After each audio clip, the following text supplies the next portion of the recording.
President Buhari arrives Daura for state polls.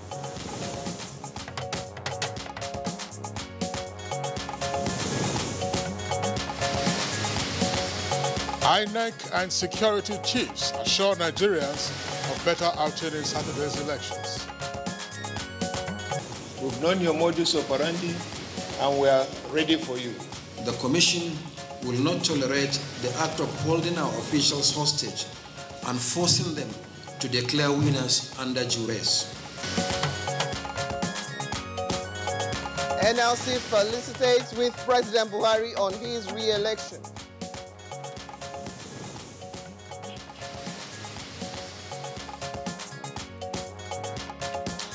On Good Morning Nigeria today, we shall be taking a look at final preparations for the governorship and House of Assembly elections. Yes, it's election eve, and it's another time for elections for governorship and state houses of assembly. And across the nation, INEC and other interest groups, especially the civil society and indeed Nigerians, are putting finishing touches to their preparations for this second phase of the 2019 general elections. Yes, Blessing. Now, in the Federal Capital Territory, there are no governorship elections, but the FCT area council elections for chairmanship and councillorship positions have coincided with the general elections, and so will be holding simultaneously with other state elections this Saturday. You're right, Kingsley. Now, it's important to note that the governorship elections will be taking place in 29, that's out of the 36 states of the country.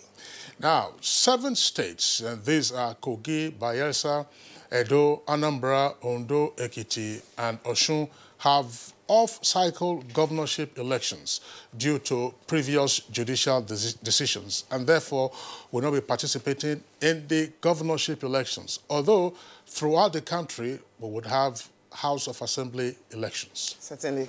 Now, for the governorship elections, statistics from INEC indicate that 1,068 candidates are contesting to be the chief executive in such states. Now, for the state houses of assembly, 14,785 candidates are said to be vying for the 991 seats. Now, in the Federal Capital Territory, the chairmanship and councillorship elections will be holding in the territory's 6 area councils of Abaji, Bwari, Gwagwalada, Abuja Municipal Area Council, otherwise known as AMAC, Kuje, and Kwali. Now, 806 candidates will be contesting for the 86 positions in the FCT Area Council election. Sorry, by the way, that's in the FCT Area Council election. And it's worthy to note that it is INEC, that is to say the Independent National Electoral Commission, that conducts the elections for the FCT. Unlike what we have in the state where we have ASEC. That's right. All right. Now you do know that aside the governorship, as well as state houses of assembly and the Federal Area Council elections, INEC will also be conducting National Assembly supplementary elections in 14 states, comprising 7 senatorial as well as 24 House of Representatives elections. Now, the campaigns officially ended at midnight of Thursday, and a continuation of our countdown to E-Day, we have again assembled another set of guests, including INEC officials, to update us on the final preparations for the polls. Indeed, there are many questions to ask. Of course, we actually took the analysis of what transpired at the presidential polls as penultimate week, and all through till date. So, as INEC itself, is INEC actually fully prepared for Saturday's election, or in the actual word, ready to go? What's that word now? Good to go. Good to go. Okay. So, what will be the voting pattern this Saturday? Well, the outcome of the presidential, like I already pointed out, have effect on the governorship election. You know, state voted in one way or the other, especially for the National Assembly. We had some surprises here and there. Well, will there be voter apathy? I hope there will be. Well, some of these answers we'll be seeking from our guests as they join us on this edition of Good Morning Nigeria. Thank you for joining us. We're reaching you live, as usual, on Africa's largest television network, the NTA. My name is Blessing Abu. And I'm Kingsley Osadolo. I join Blessing and also welcome you to this edition of the program, in the course of which we shall bring you our complimentary segments. And these are Newspaper Review, Business, Sports, Foreign, and entertainment. But first, let's take the news highlights by one of our other colleagues, Lydia Ochi. Lydia Ochi, give us the news. Thank you, Kingsley. Good morning, blessing. Here is the news. President Muhammadu Buhari has arrived to Daura in Katsina State ahead of the governorship and state assembly elections on Saturday. The president was received at Umaru Musa Yar'Adua International Airport, Katsina, by Governor Aminu Bello Masari. The President Buhari, who is visiting the state for the first time since his re-election for a second term in office, was also accorded a befitting welcome by party stalwarts, the business community, and other well-wishers. A similar reception was also accorded the president by his enthusiastic supporters on arrival at his country home of Daura. Leading the welcoming party was the paramount ruler of the ancient kingdom of Daura, Umar Farouk Umar. President Muhammadu Buhari, who is still basking in the euphoria of his victory at the polls, is expected to be among the electorate on Saturday during the governorship and state assembly elections. Now, President Muhammadu Buhari says the People's Democratic Party still owe Nigerians explanations on how the humongous resources that accrued to the country from oil sales between 1999 and 2014 were expended. Receiving the leadership of the organized labor on a congratulatory visit, the president insists that Nigerians deserve an answer on what he called the terrible mismanagement of the country. Your Excellency, organized labor remain committed partners in national progress, peace and stability. We urge government to continue to engage us in national building, and we assure you we will continue also to support government policies and programs. We must consolidate on your successes of the past 4 years by strengthening the relationship between government and organized labor. You intervened as patriots. It was not for political, religious, and tribal purposes. You simply did the right thing during a very difficult period for many of us. On behalf of all Nigerians who benefited from your kind support, I want to say thank you. The Independent National Electoral Commission, INEC, and security chiefs have assured Nigerians of better outing in Saturday's elections as they meet to review the February 23rd national elections.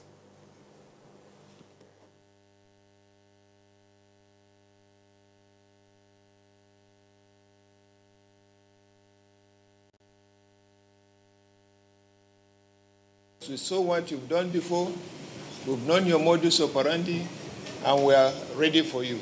The Commission will not tolerate the act of holding our officials hostage and forcing them to declare winners under duress.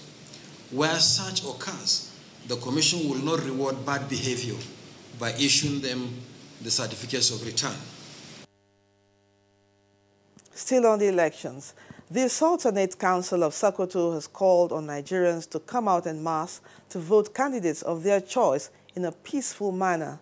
A statement signed by Secretary to the Sultanate Council of Sokoto, Umar Farouk Ladan, calls on the public to avoid any act that will obstruct peace before, during, and after the election.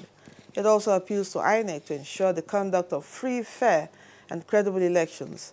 The Sultanate Council also urged security agencies to remain neutral and act in accordance with the laid-down rules and regulations of elections as provided by the laws of the country.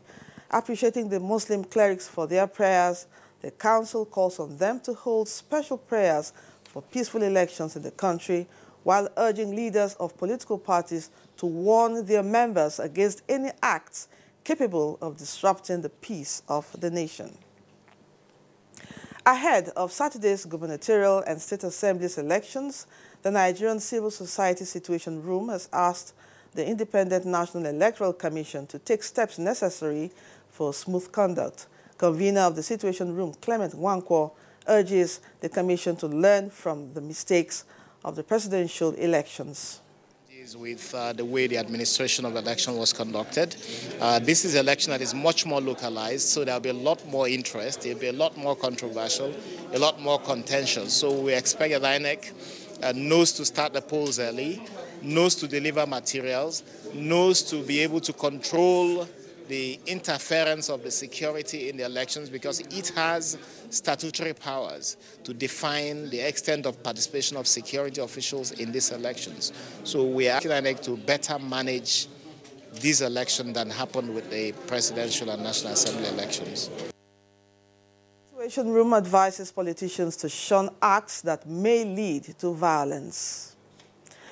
The 2019 presidential elections may have come and gone, but there are lessons to be learned by the electoral umpire, security agencies, and other stakeholders as preparations intensify for the governorship and state houses of assembly elections. This was highlighted at an interactive session organized by the Federal Radio Corporation of Nigeria on evaluation of the 2019 presidential election in Abuja. For it. We're working with the security agencies to ensure there's adequate security on that day, because that was of great concern to everybody. Whether it is INEC officials, whether it is the media, whether it is members of the civil society groups, a lot of them who have put their time, their life on the line to defend democracy, or whether it is the ordinary electorate, we must always collectively stand for the truth. And that's the news for now. Good Morning Nigeria continues with Blessing and Kingsley after this break. Don't go away. Madam. That's it. Those nairas are enough. Hi, dear. Helen! You got so much even after spending so little. Savings is such a necessity. You save everywhere, but here, you lose it all. How? With this? Impossible. New Tika Apic 10X. Even after applying up to 1 liter of your solution multiple times, you won't get the same cleaning that Apic gives you in a single round. And the expense? Far less compared to your 1 liter of solution. New Tika Apic. Toughen cleaning, toughen savings. Sore throat, it's often caused by bacteria and viruses. Feels like they're having it hard. You need Strepsils. It soothes the pain, plus it fights the germs with 2 germ-killing actives. Double power in 1 lozenge. Bye-bye sore throat. Take Strepsils. What's up? His friends didn't come. Hey, let's practice. But you're going out. Don't worry about me. Nothing satisfies a mother more than seeing a child grow up. But I know as he sweats, he'll face the risk of germs which can cause skin irritation. That's why you need the new best ever Dettol Cool. Its new advanced formulation with extra menthol protects from up to 100 illness-causing germs and gives your family icy cool freshness. Growing up needs Dettol protection. When I was a little girl, I loved spending time with Mum and Grandma cleaning the house. I was so excited to sing in the choir. And your shirts are always so white. I knew what Mum's secret was. Today, I'm a modern woman that still trusts the secrets passed down to me. It's Jik, of course. The original trusted bleach, which can be used all around your house for amazing results. Shh, it's our little secret. It's no secret. It's Jik's best ever extra whitening power. Just Jik it. Welcome back. If you just tuned in, the program is Good Morning Nigeria. Let's take a look at some business stories. The value of agricultural exports rose by 77.37% from 170.4 billion naira in Q4, that's of 2018, while the value of agri-import declined. Now, let's get Joy. No, I beg your pardon. Let's get Kunle Adeyeye to give us details of this. Data from the National Bureau of Statistics revealed that the agri-reforms of the present administration is already yielding the needed results. To further sustain the rice revolution and increase export potential of locally produced rice, some rice marketers have initiated the training of rice farmers in the FCT and 22 states of the Federation to build capacity of rice producers in Nigeria. During a project in Nasarawa and Niger states, from 2011 to 2016. So one of the technologies developed was this pulse bottom parboiling technology. The idea of the technology is for parboilers to steam their rice instead of cooking it.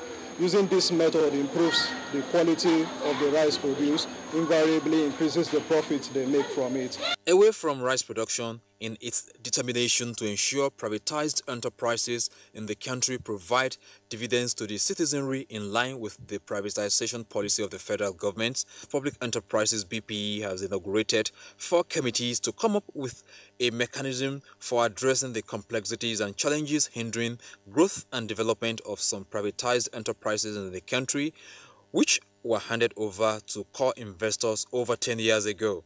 Inaugurating the committees in Abuja, Director General of the BPE, Mr. Alex Oko, noted that the committees are also expected to provide policymakers with further insight into practical realities facing the sectors in which the enterprises were privatized and provide credible solutions to addressing the problems. There are committees on housing sector, mines and steel development, oil palm and automobile. In another development, the Federal Ministry of Industry, Trade and Investment has said oil dealers have been exploiting Nigerians to the tune of 198,500 naira on each truck sold. Director of Weights and Measures in the ministry, Mohammed Sidi, during a surveillance activity, said the ministry will ensure that commercial transactions involving the use of weights and measures are accurate. My advice to Nigerian consumer is to be mindful of the existence of this Weights and Measures department in the Ministry of Industry and Investment. We need their collaboration, we need their support in the sense that you come to us and tell us your observation, your layman observation of whatever transpired between you and a seller of a commodity. And next is Thursday's graphic representation of tradings on the floor of the Nigerian Stock Exchange.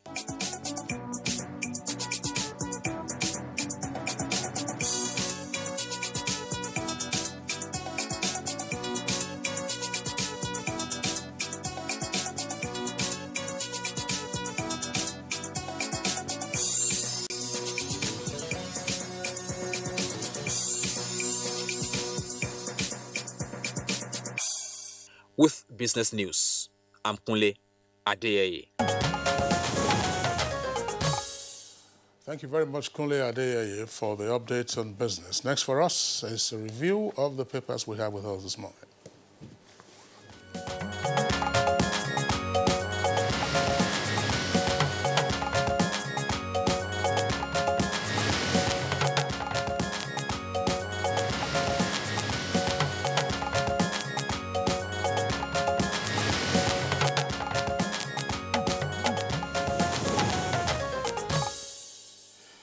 All right, we have about 6 papers. That's the one we also, including the one we are also taking for the editorial. Of course, the front pages are all full of stories pertaining to the governorship and state House of Assembly elections, plus, of course, matters arising from the visit by the NLC to President Buhari yesterday. Maybe we'll begin with you. Okay. Blessing, let's. So you don't want to start? No. Let's start with you, and then of course we have Bayo join us subsequently to discuss the stories. Okay, certainly we'll have him join us soon. Oh, the Telegraph is given the caption "Tension in States." That's for the polls. 19 governors battle opposition to retain seats.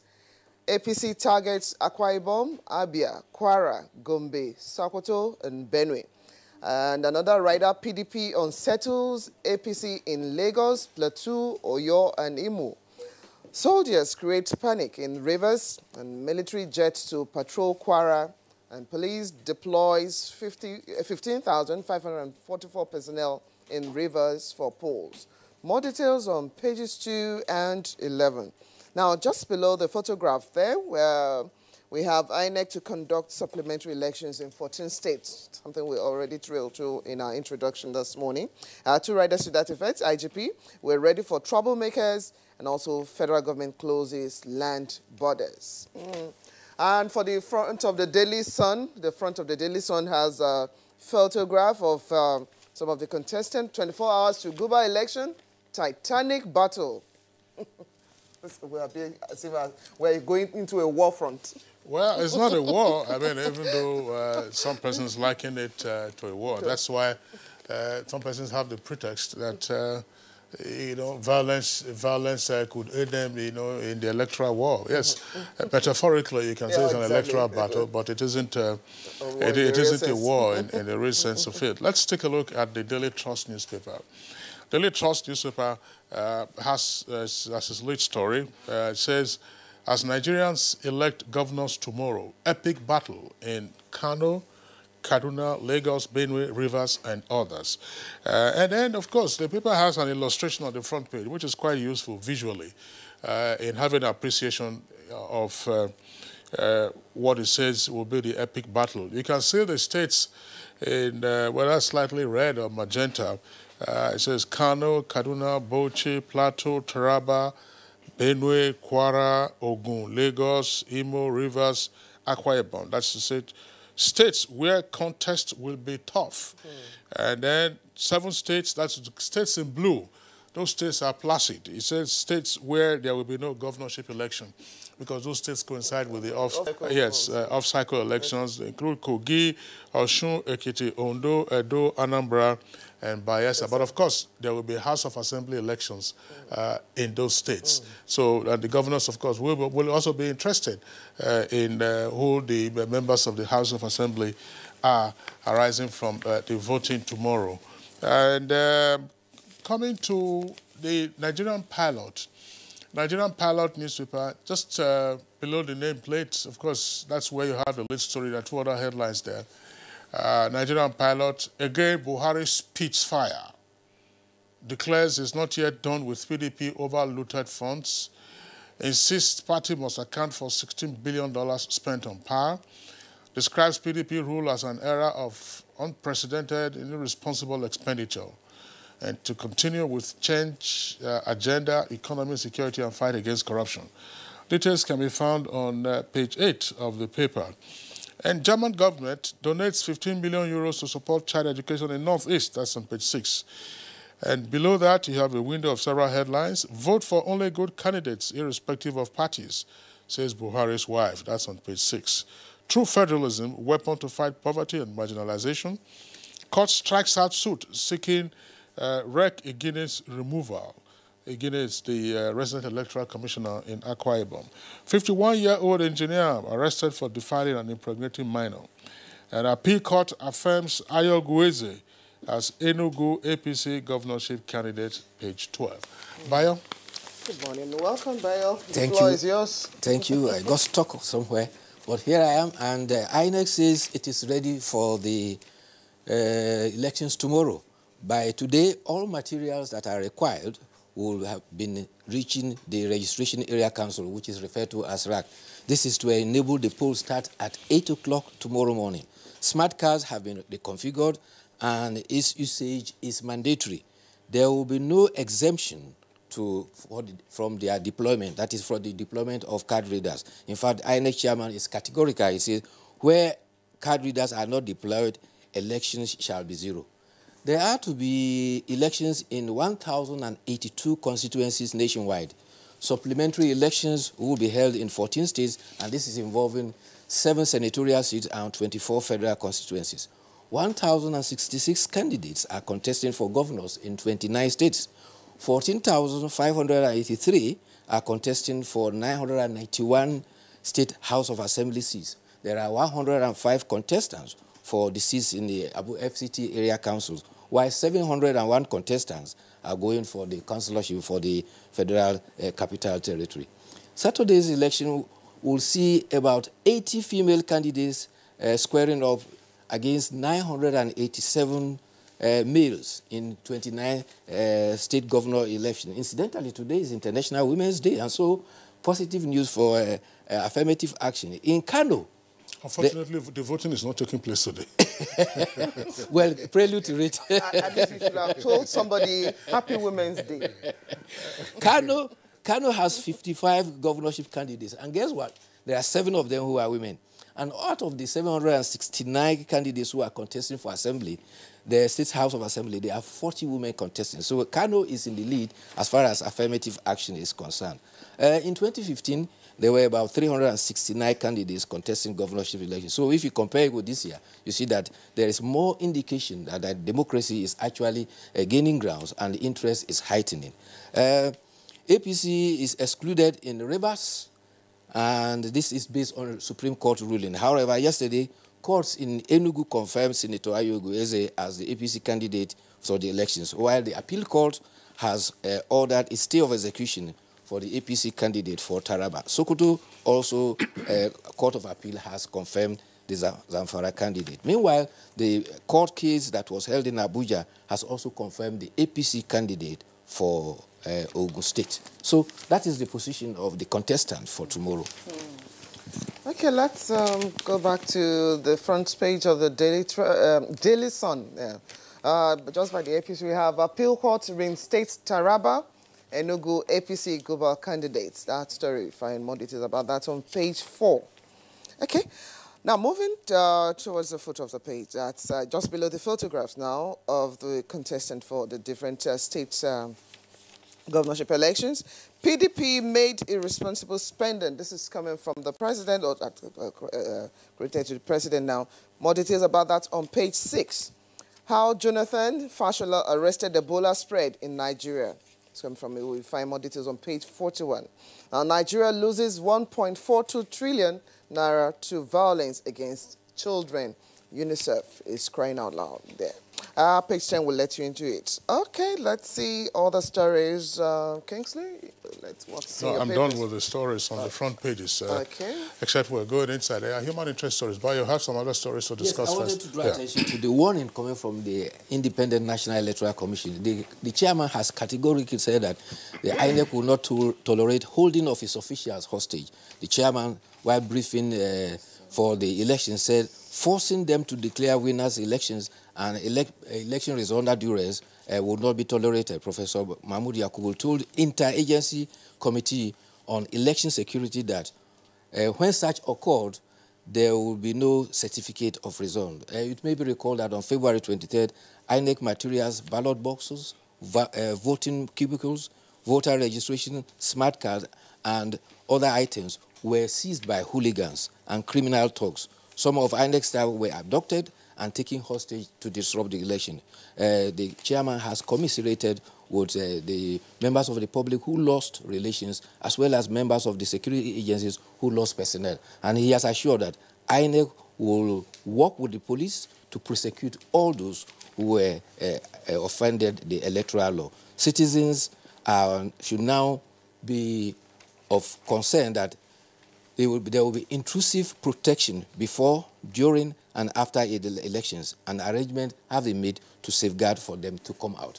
The Chief of Army Staff has also warned that the Nigerian Army has intelligence indicating that politicians have perfected plans to disrupt the second election leg coming up on Saturday. The Chief of Army Staff was briefing principal staff officers, GOCs, operational commanders, and directing staff. And he says, indications are that herders, farmers' crisis, armed political talks, and ethnic militia are to be used to perpetrate acts of violence, bombing, and disruption of the polls.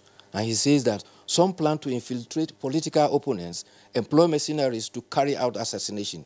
They are to use social media for scary campaigns and hate speech as well as fake news. And he reiterated that the army will be very tough on all those who are involved in disrupting of the elections. He clarified that the army is not involved in elections, but they are available to provide internal security to support the police in election operations. Yeah, thank you. The warning by the INEC chairman with regard to INEC withholding the certificate of return in circumstances where, for instance, the returning officer is compelled to announce a result, make a declaration, and then issue a certificate of return, that INEC, of course, would not complete the process by giving the certificate of return to whoever was announced. That's a fine move to make. Yes. But there were reports arising from the contests of the National Assembly elections. There are probably one or two instances where the returning officer announced the results, made a declaration, and also a return. under duress. So what happens in those circumstances or in one or two of those circumstances? Those who have violated the Electoral Act should be held accountable. Because under no account should electoral officer who has responsibility for election results be put under duress to announce election results which are contrary to what he will willfully declare. Absolutely. That's what I'm saying. I'm saying that the INEC should, retrace the steps if there were any such incidents that occurred, because there were all kinds of reports, as you very well know, that, somebody literally had a gun to his head, he announced the result, made a declaration. So if you don't have a certificate of return, of course, if you are going to the National Assembly, there is no way the clerk of the Assembly will admit you into the chambers. So if there's any such circumstance, it means perhaps you will have to have a rerun or have the votes properly tallied and the real results announced, which also calls for the presence of the security agencies under such circumstances. Well, there's a human interest story, by the way. Well. Yeah, well, this is coming from Tanzania, and it's at page 48 of the Lip Trust newspaper. Of course, you'll find it on another foreign producer for that paper. It's a teacher to hang for killing pupil. And the story is that a teacher in Tanzania has been sentenced to death for beating a pupil so badly that he died of his injuries. The teacher is age 51, and he was said to have acted maliciously when he repeatedly hit the child with a blunt object in August of last year. The teacher had accused the pupil, who is aged 14, or who was aged 14, of stealing a female teacher's handbag. Now, corporal punishment is illegal in Tanzania, but remains common practice in schools. The family of the deceased boy refused to bury him until the culprit was arrested. And although the death penalty can be handed down by law, Tanzania hasn't carried out any execution since 1994. And the condemned man has a right of appeal. Yes. Well, the story I have, it's back in the country, and it's in Lagos State. That's on page 8 of New Telegraph. Robbery, we cut off 20 victims' wrists in Lagos. This comes from the suspect. A rider, OPC member, supplier, armed. Well, my attention is, it said it was learned that the suspect cut off the hand of the victim when they were carrying out a house-to-house robbery operation in January. And said, we were not wicked when we started, but the victims made us to become hardened because they always lied to us that they had no money whenever they come for operations. Now, most times when they give us small phones, we always see reasons with them and leave. But when they told us, okay, we ought to have seen maybe bigger phones, smartphones, and all of the likes. So we later discovered they were deceiving us whenever we demanded bigger items and other valuables. So one day, my second in command suggested that we should cut off their wrists. How wicked can you imagine? It's an irony. A criminal, a thief, saying that somebody who has property for whom he has taken has no honesty. It reminds me of a youth copper who was traveling, and there was this armed robbery incident, and he quickly hid the little money he had in his socks. And the robber said, "Oh, copper, do you have any money?" The boy said no. And he searched and found the money stuck in the socks. I said, "NYSC, common honesty you don't have." Imagine armed robber telling somebody that you don't have honesty. It's unfortunate. Well, the law should, if they caught those criminals, the law should take its course. Exactly. And not just taking its course, swiftly too, swiftly. There's a human interest story that will also ring a bell. In Gabon, they are now clarifying that President Ali Bongo does not have a body double. Does that ring a bell? Yeah, that's right. There's no Jibrin in Gabon. All right, let's take our editorial this morning. And it's coming from... by the way, the Gabon, there were some stories before that the Gabonese president was a Nigerian, actually. Yes. Yeah, that story is... the Civil War, he was among the persons that the story has lingered for a long while. Was adopted. So maybe they have to go to Sudan now to look for a proper body double for him. He's recuperating in Morocco, actually. That's right. That's right. The editorial is at page 19 of the Punch newspaper. Police must secure NYSC members during polls. And it says safety concerns for NYSC members deployed as ad hoc personnel during elections have become a recurring decimal. In the just concluded polls, 18 of them were abducted in 3 local government areas of Akwa Ibom, although 14 were later freed. The editorial adds that the stakes for the governorship and state assembly polls are very high, being a contest closer to the grassroots. As a result, the gladiators will be more daring in deploying every weapon in their armory to win. Such desperation will undoubtedly lead to security breaches. For this reason, INEC, through the police, should ensure the safety of corps members is not compromised. In fact, the National Youth Service Corps was categorical with his statement that any state that there is palpable violence, NYSC members will not be available for even primary assignment, not even to talk of ad hoc assignment for elections. And the NYSC also clarified that no youth corper died or was killed during the last election. However, some youth corpers were assaulted, and the NYSC has frowned at that. And so the editorial is happened strictly on that. The Independent National Electoral Commissions too has their requirement for ad hoc officers, particularly members of the National Youth Service Corps, and they are supposed to abide by the guideline for the Electoral Act. If any of them is found colluding with politicians to do anything untoward, they stand to be tried because it's criminal act, and many of them have been warned.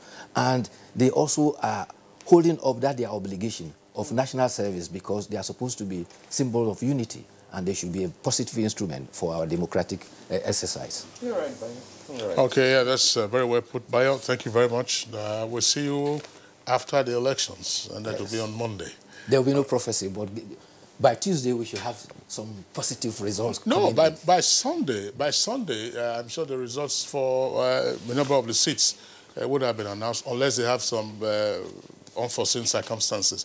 So the seats, the constituencies are much smaller. Yeah, they are smaller. So the wards, you are dealing now just with a few number of wards where you can collect from the polling unit, you go straight to the ward, collect, and then you announce. Yes, for the ward levels, it will be announced at the wards. For the councillor level, at the councillor's level.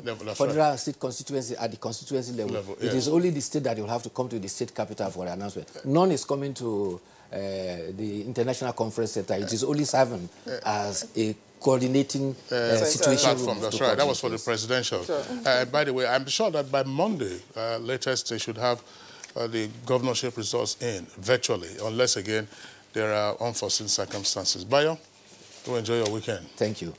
All right, it's Good Morning Nigeria. We'll take a short break now. When we return, of course, our focus will be on the lead-up to tomorrow's voting. Can I see your particulars, sir? Officer, my particulars no dey here. In that case, you'll have to come with me to the police. Officer, which levels? Where I for find you something make you take arrange your weekend. What?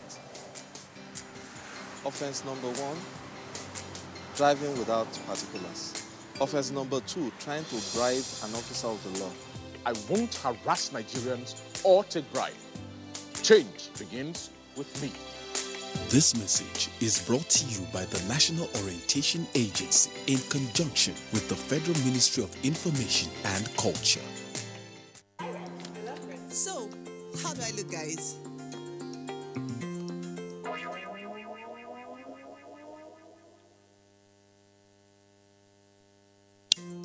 Aha!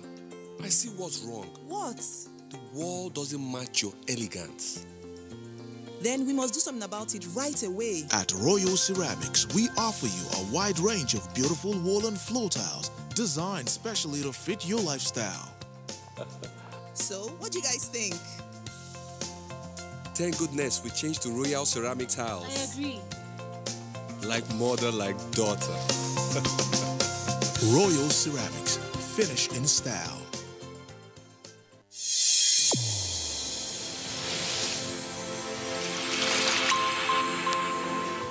A new edition of TV Guide is out with special focus on the role of the media in election coverage. Exclusive on the National Broadcasting Commission, its mandate as the sole regulator of Nigerian media. Dr. Toba Daba Ben and Ishak Modibo Kawu. Now, this edition also features the king of stand-up comedy in Nigeria, Ali Baba.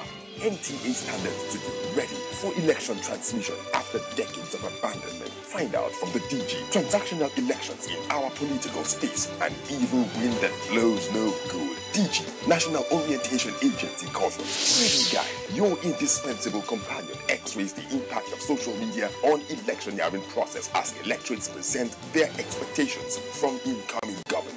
Meet some TV professionals behind the screen and other inspiring stories in sports, entertainment, and lots more. Grab a copy at the vendor near you or NTA stations nationwide. TV Guide, your indispensable companion. When I was a little girl, I loved spending time with Mum and Grandma cleaning the house.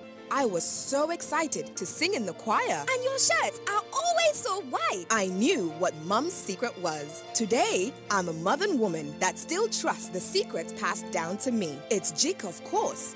The original trusted bleach, which can be used all around your house for amazing results. Shh, it's our little secret. It's no secret. It's Jik's best ever extra whitening power. Just Jik it. All right, welcome back. And it's still Good Morning Nigeria, reaching you live on the network service of the Nigerian Television Authority. Now, topic for today, of course, is to discuss the final preparations for the state governorship and House of Assembly elections taking place tomorrow, plus the area council elections also holding in the Federal Capital Territory. Let's welcome our guests who are already here with us in the studios. First, let's welcome Alhaji Yahya Bello, who is the INEC Resident Electoral Commissioner for the FCT. Alhaji Yahya, pleasure to have you with us on Good Morning Nigeria. Thank you very much. Good morning, and good morning, every Nigerian. Okay. And FCT Nigerians. All right. Also here with us in the studios, I would like to welcome the retired Commissioner of Police. At some point in the course of his duty, he was Commissioner of Police in charge of the FCT Command. Mr. Lawrence Alobi, a lawyer and a security consultant. Mr. Alobi, pleasure to have you with us. Good morning. Thank you for having me. Okay. Also here with us in the studios is a lawyer, Muntasir Dauda Sharif, is of the Department of, Faculty of Law at Nile University here in Abuja. Muntasir, pleasure to have you. It's a pleasure, and good morning, Nigeria. We also like to welcome our colleagues now, correspondents in the different states are joining us from. Let's welcome first, join us via Skype from Uyo, Mariam Vincent Okon. How are you, Mariam? Good morning. Okay, also in our Enugu studio, but is from NTA Owerri, Bright Ebusho. Good morning to you, Bright and Mariam. Okay. All right. Now, just sometimes we have challenges with our Skype connection. Before we lose the connection from Uyo, where the signals are still strong at this hour, let's go back to Mariam Vincent Okon, who's joining us via Skype from Uyo. You saw her a moment ago on the right side of your screen. That she's back there. Mariam, good morning and welcome to Good Morning Nigeria. Now, Akwa Ibom, of course, has been in the news like most other states, but it's also been penciled down as one of the states to watch in the course of the governorship and state houses of assembly elections. Tell us the story of Akwa Ibom right now on the eve of elections. Good morning, Kingsley, and good morning, Nigeria. Akwa Ibom State has been very peaceful, though we do get to hear stories from other states. People get to call you. A few days ago, someone called me and said, I hear Akwa Ibom State is on fire. And I said, of course not. At least I moved smoothly from my house to the office. And we are going about safely about our businesses here in Akwa Ibom State. Now, the elections here for this election 2019 can be said to be a bit different from what we have always had, considering the fact that there has been a dominant party in Akwa Ibom State, talking about the PDP, right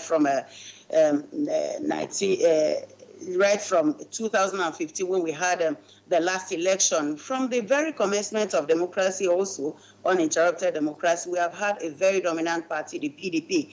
And with that on ground, there hasn't been much of a contest because no other party has actually been able to step into Akwa Ibom State and make a headway.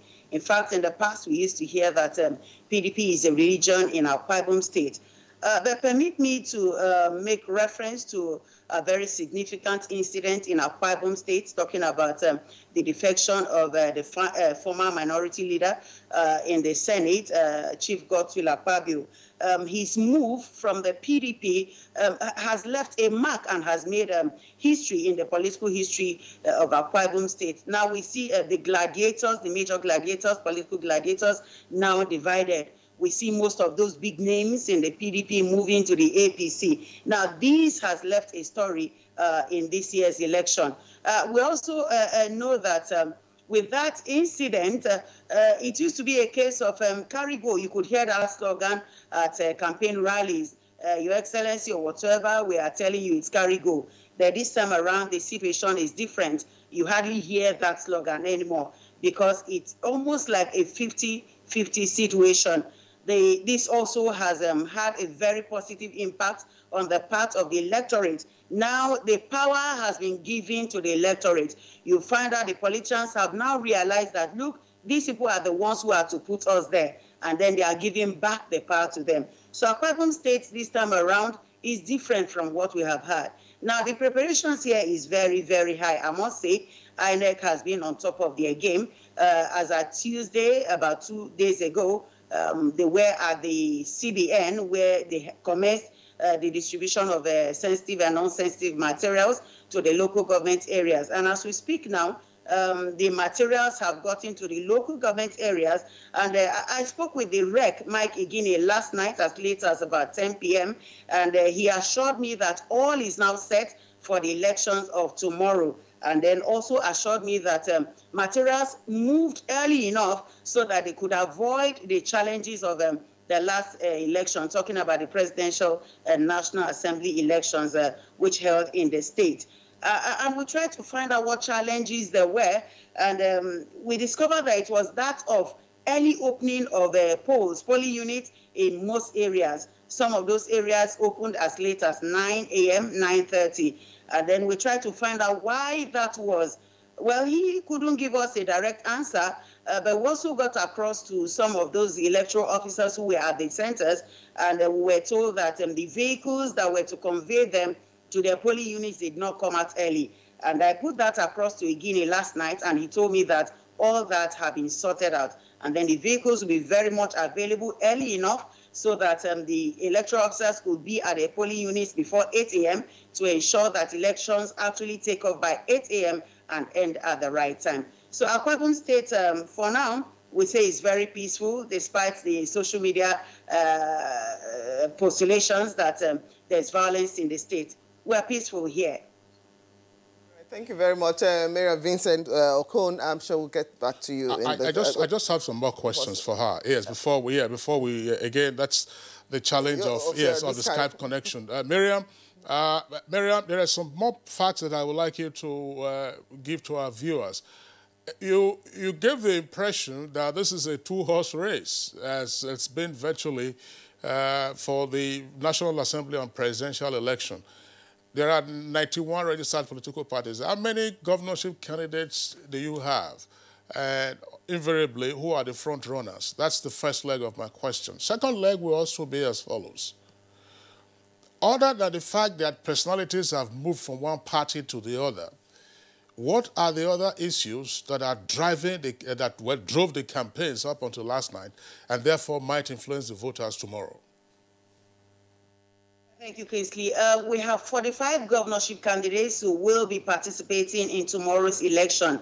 45 of them say that means that we have 45 political parties vying for this seat. Now, secondly, what is actually driving the campaigns in Akwa Ibom State? One is the issue of workers' welfare.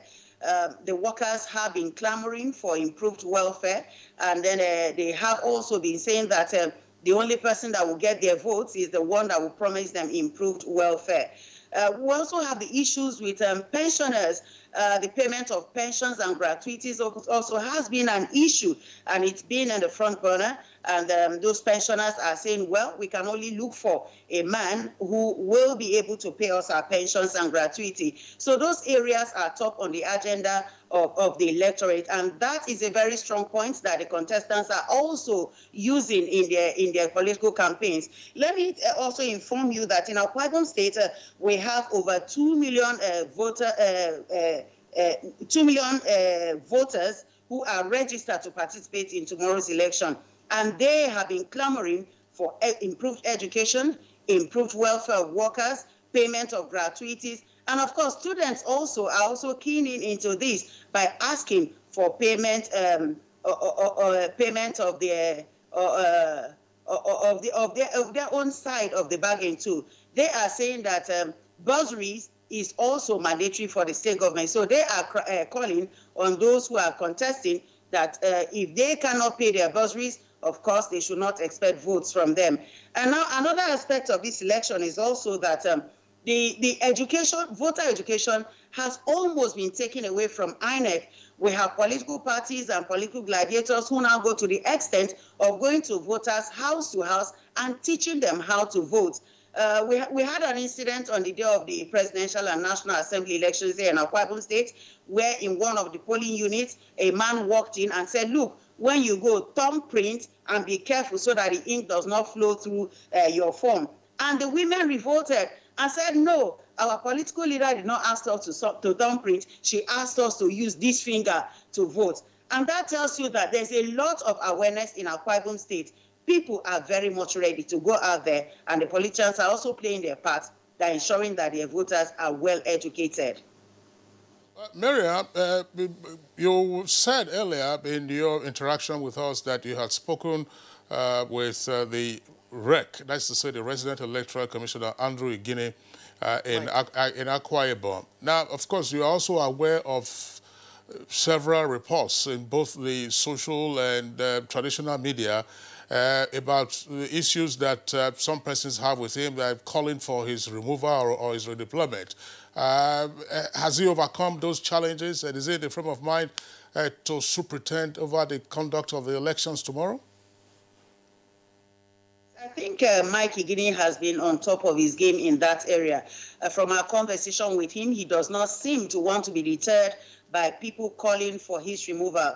In fact, his slogan now is free, fair, and credible elections. He wants to deliver the votes of the people. He wants to make sure that the people vote and that their votes count and that their votes are also counted. He seems not to be moved. And the clamor for the removal of Igini also has divided the state to some extent. Some people are asking, why would anybody want Igini removed? They see him as a forthright man, while others are calling for his removal. They don't seem to understand why anybody will call for the removal of Igini. But the beauty of the story is that Igini has remained resolute. He's standing firm. He's going ahead with the elections and assuring the people of the state that elections will hold. In fact, the clamor for his removal, caused some sort of sensation. And every day on the social media, you get to see Akwa Ibom State Rec Igini transferred from Akwa Ibom State. And people have been asking questions on a daily basis. But as I speak with you, as at last night when I spoke with him, he is still the rec of INEC in Akwa Ibom State, and he has assured us. In fact, let me borrow his words, because I asked him, what will you say if you were given an opportunity to talk to Nigerians? What would you say? He told us that all is now set for Saturday's election. Those were his final words to us yesterday. That tells me that the man is very much on ground and ready to do his business. Very much, Miriam. Just one quick one. The aspect of security is another area that people are concerned about. There were, of course, some skirmishes here and there, and I'm sure they want to overcome that for this Saturday night of March election. What about security? What were you told, or what have you seen so far in this preparation? Security in Akwa Ibom State is tight. It was last week, either Thursday or Friday, we had the Nigerian Army 2 Brigade had a joint operation show of force with the Nigerian Police Force, and then they took the show to the areas that one could describe as the flashpoints in the state. And when we tried to find out from the public relations officer of the Nigerian Army 2 Brigade, he told us that they had to do that to assure those who may have been scared of, who would be scared to come out on Saturday to vote, that look, the army is on ground and ensuring security. The police is also on top of the game. You drive some distance and you find police officers standing by to ensure that there is security. So the security in Akwa Ibom State is very tight. The army, the police, and all other sister agencies are very much on top of their game. Now, about 2 days ago, the INEC Rec Igini in Akwa Ibom State also called for a meeting of security agencies, and he has also been able to explain to them, what will be required of them. And they're on top of their game. You get to see them around. Throughout this night, we could hear siren blaring around most areas of the state, and that tells us that security here is tight and they're on top of their game. I'm Vincent Okon. If we still find time, we'll get back to you in the course of the program. Thank you very much. So far, good report from Akwa Ibom State. Okay, let's get to Enugu studio, where we earlier introduced Bright Ebosho from NTL Weri, but is in our Enugu studio. Okay, Bright, good morning to you once again. I'm sure this is not going to be difficult, or will it be that easy based on what you've heard or seen so far in the terms of preparation from all stakeholders? Tell us what you know. Good morning, Blessing, and good morning, Kingsley. Thank you for having me on set with you this morning.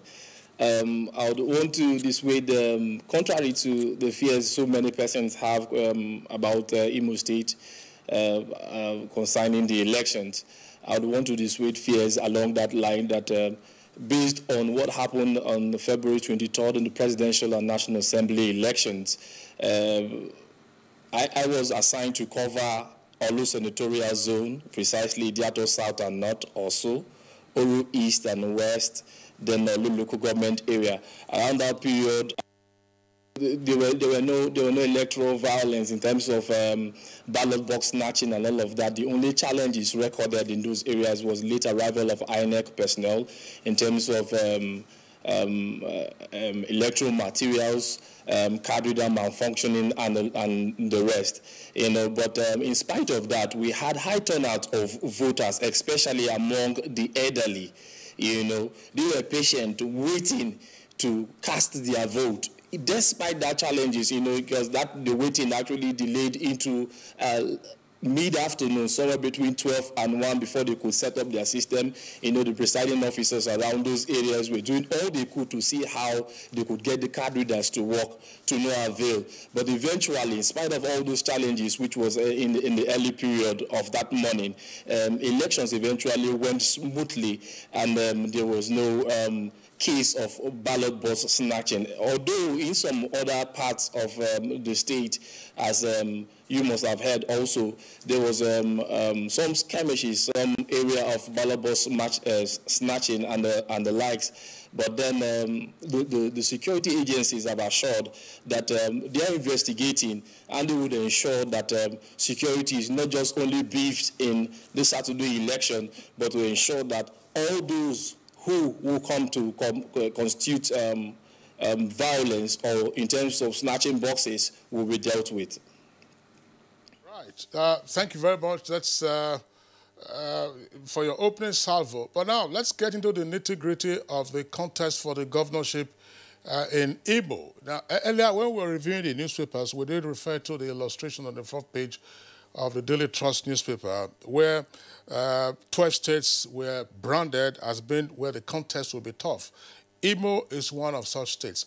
What are the peculiarities of the contest for the governorship in Imo? We know there are issues relating to cross-party endorsement and a number of heavyweights who have thrown their hearts into the ring. Who are those that are likely to fall?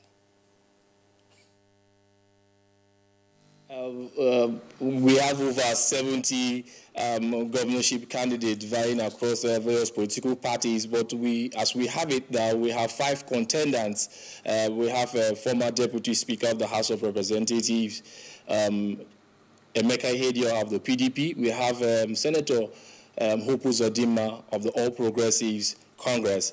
We also have former Governor Ikedio Hakim.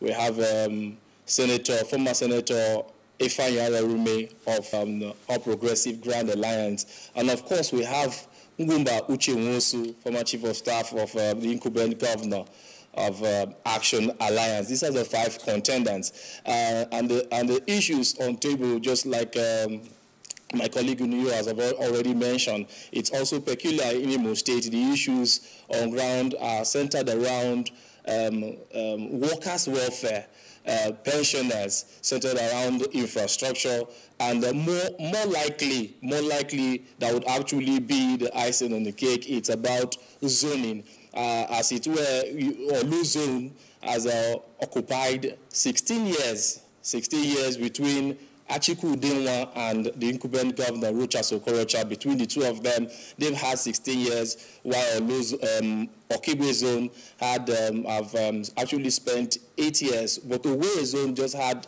I think, a year and 10 months they feel cheated based on the zoning principle, the principle of zoning in the state, which says each zone has on the right to occupy the Douglas House after the former zone have actually occupied. So the whole thing is centered about workers' welfare, pensioners, infrastructure, and the right for somebody from a Owerri zone to occupy Douglas House. These are the issues on ground that I feel would actually channel the course of how voters will vote across party line. Irrespective of party, these are the things that will be the defining factor. Right.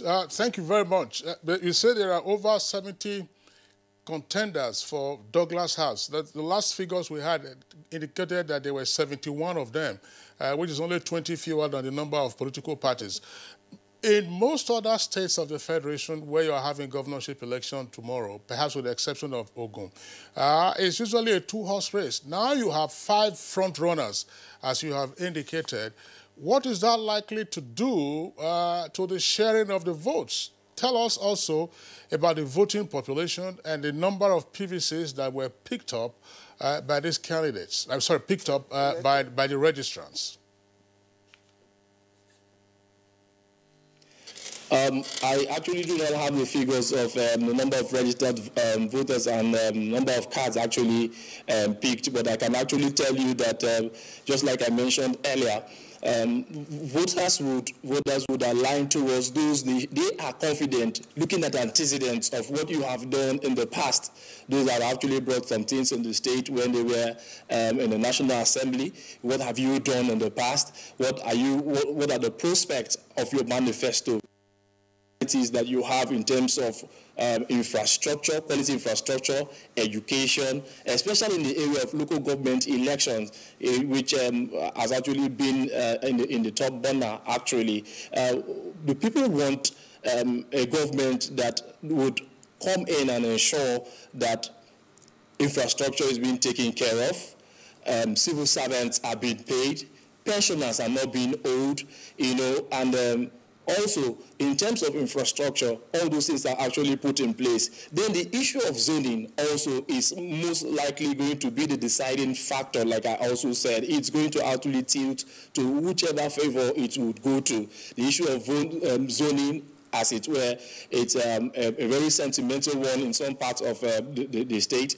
where some people actually believe that it is the right of the people from the Owerri zone to occupy Douglas House after a great while. They think it's their turn and they should come up. And they should come up.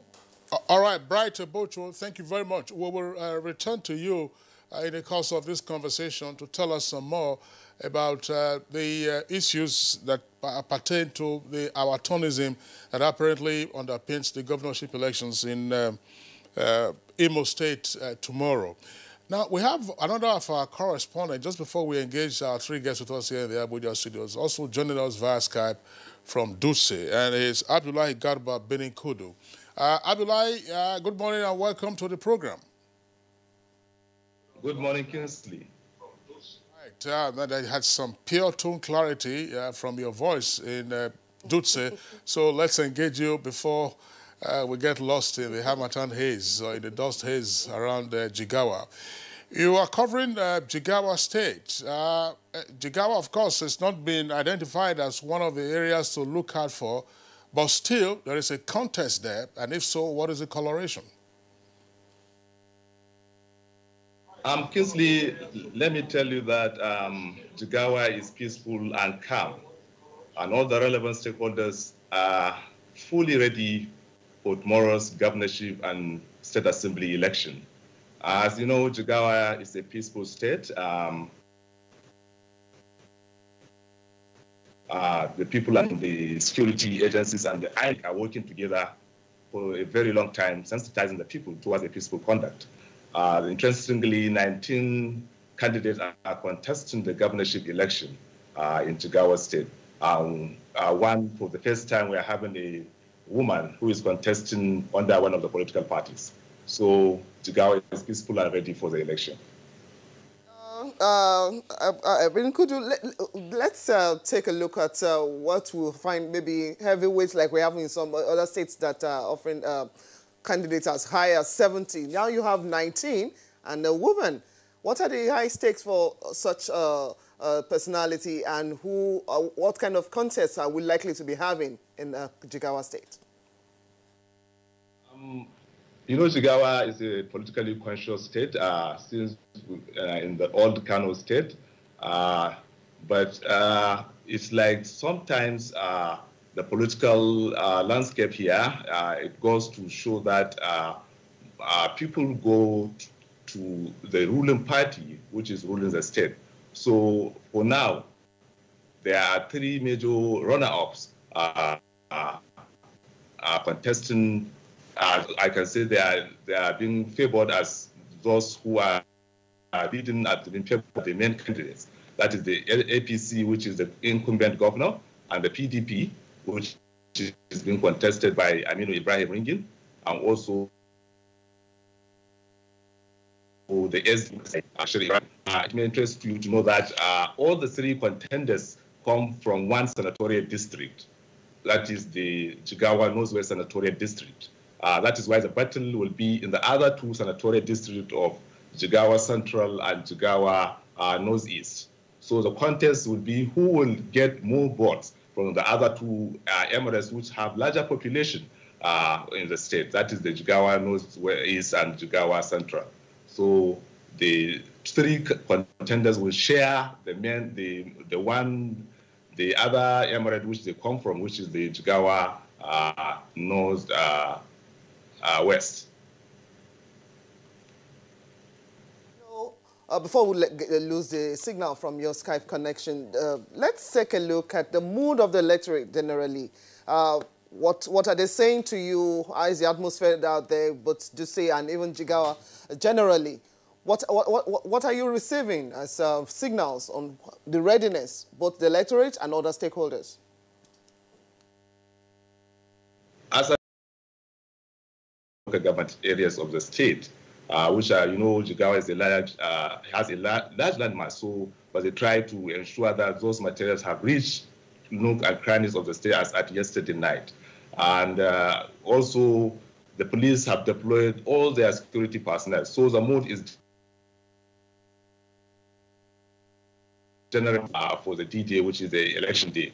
But I can tell you, when you compare the kind of interest the election is generating, I can say that our presidential election was generating more interest than this one. Maybe because people were more concerned about the presidential than they are concerned about the governorship and state assembly election. That is why when I interviewed some of the people, I sampled their opinion. They said maybe in near future, Nigeria will look at the possibility of changing the date of election to make it that the presidential election should be separated from the National Assembly election, while the National Assembly election should be held together with the State Assembly election, so that people will concentrate and elect the best of their candidates, so that the presidential election and the governorship election will not dominate the issues when we talk about the interest it generates on the presidential election and National Assembly election. Well, Abdullahi, still with you, what were the issues that arose in the course of the February 23rd elections in terms of logistics and access to polling stations, use of card readers, and so on and so forth? And therefore, what do you think that INEC needs to correct ahead of tomorrow's elections? I think Jigawa did not experience much of problems in the last election. I think it was only one local government in Guaram where they experienced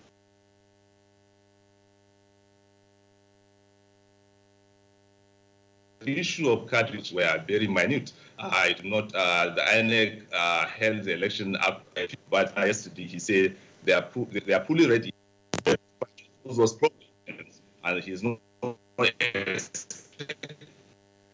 All right, Abdullah Garba, Kudu, thank you very much. If we have calls to return to you later on and if the signals are still okay, of course, we'll do that. Otherwise, thank you very much to you and others who have contributed to our discussion this morning. But we still have our 3 guests with us here in the Abuja studios, and so we'll engage them now.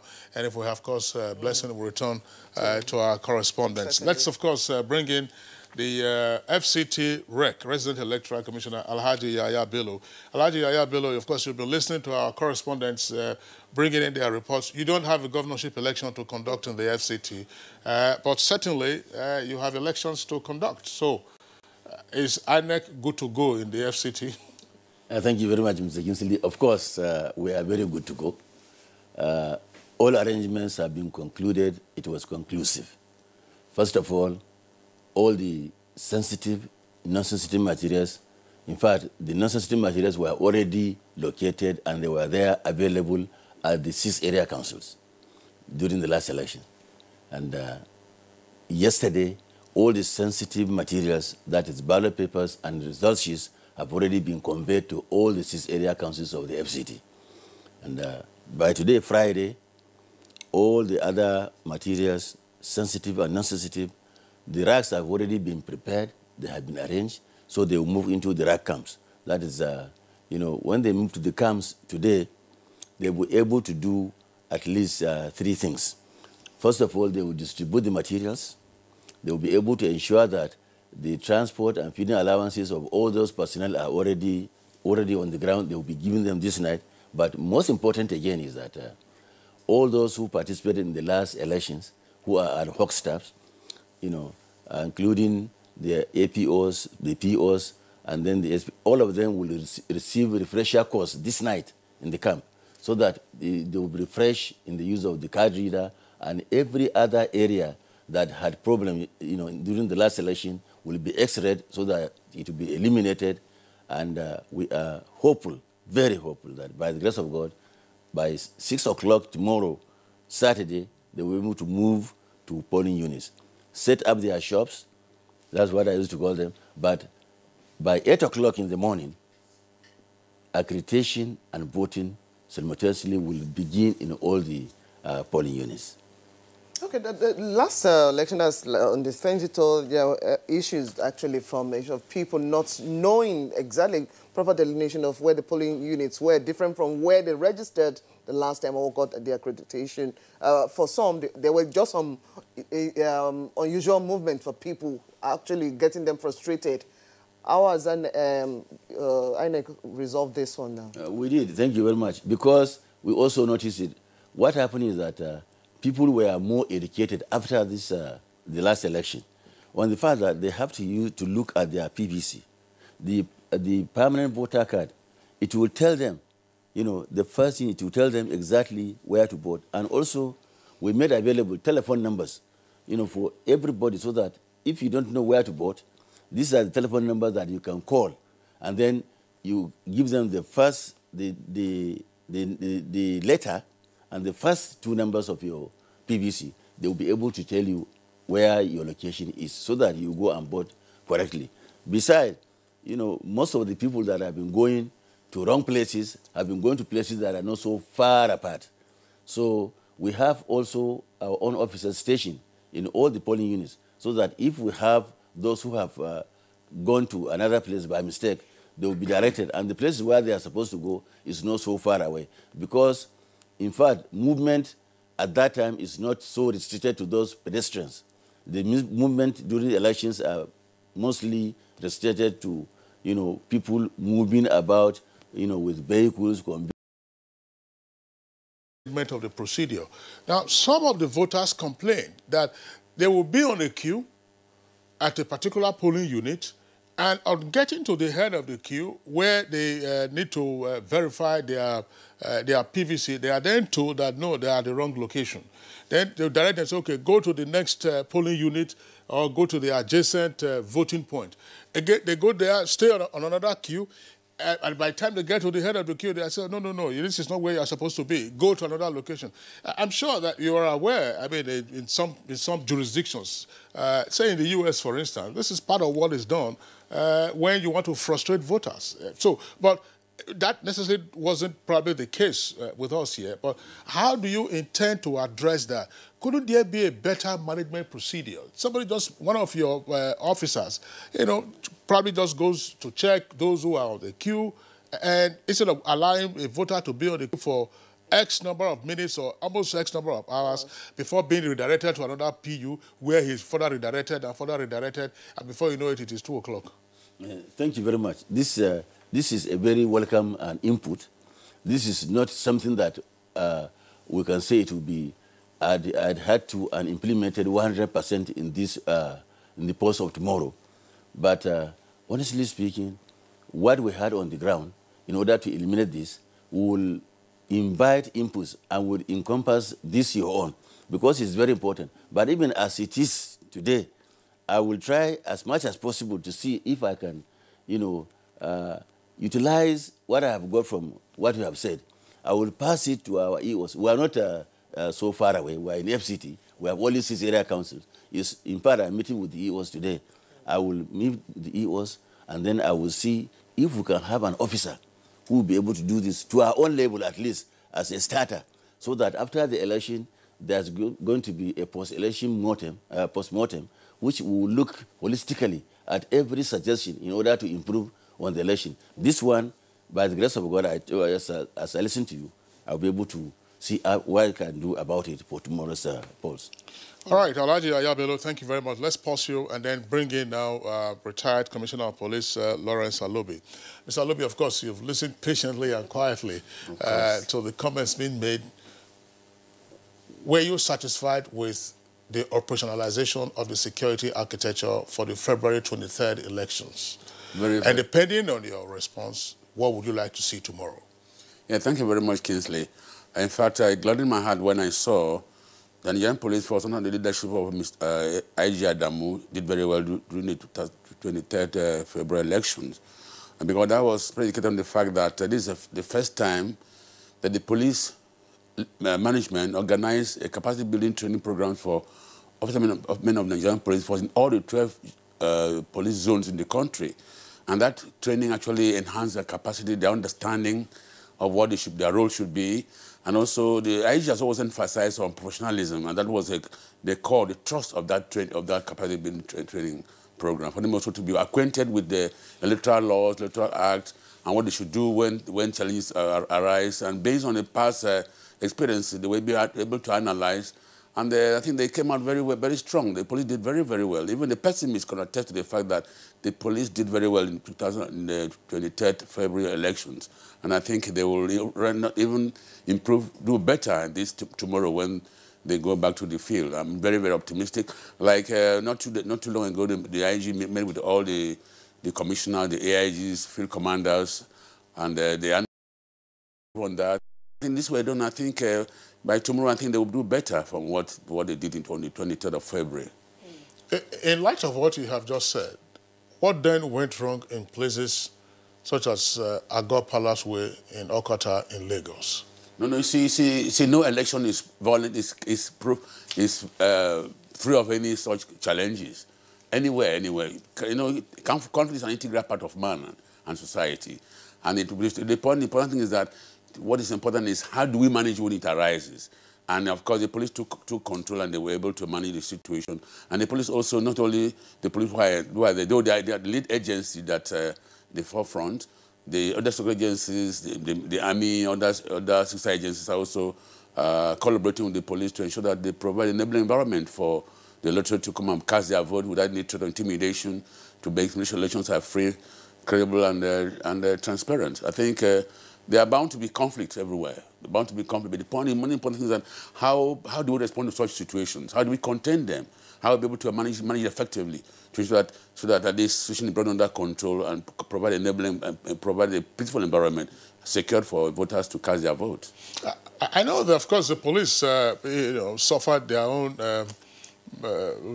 losses as well as injuries. I mean, on account of being attacked, one of which was the assault of a deputy commissioner of police, by some persons I think in Bayelsa State or somewhere. But you are also aware that there were a number of reports of attack on INEC officials and, of course, assault on collation centers. What, in your opinion, should be done to enhance the security in and around collation centers? But it will now appear that, you know, potential disruption of voting now becoming a challenge.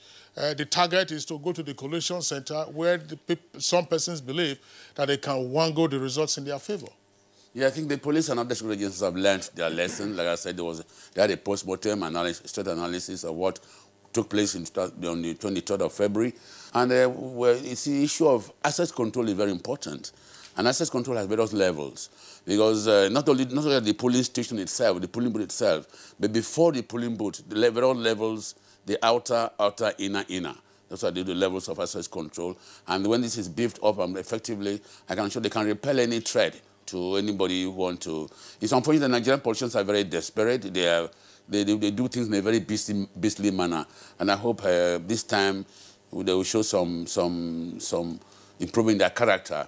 And because this desperation is not too good for our democracy. But then the security agencies, the military have also assisted the police very effectively. And with that, I think we'll be able to tame anybody who wants to come and disturb the peace. Like the IG has warned that they will deal decisively with anybody who wants to threaten the peaceful election, the conduct of elections. All right. Thank you very much, former Commissioner of Police Lawrence Olobi. We'll come back to you. Let's also now bring in Muntasi Dauda Sharif, who teaches law at the Nile University here in Abuja. Well, Muntasi, sorry, we're coming to you last amongst the guests with us here in the Abuja studios. Ahead of tomorrow's elections, what is your take of preparations, conduct, and what to watch out for? Thank you very much, Kingsley, and good morning, Nigeria, once again.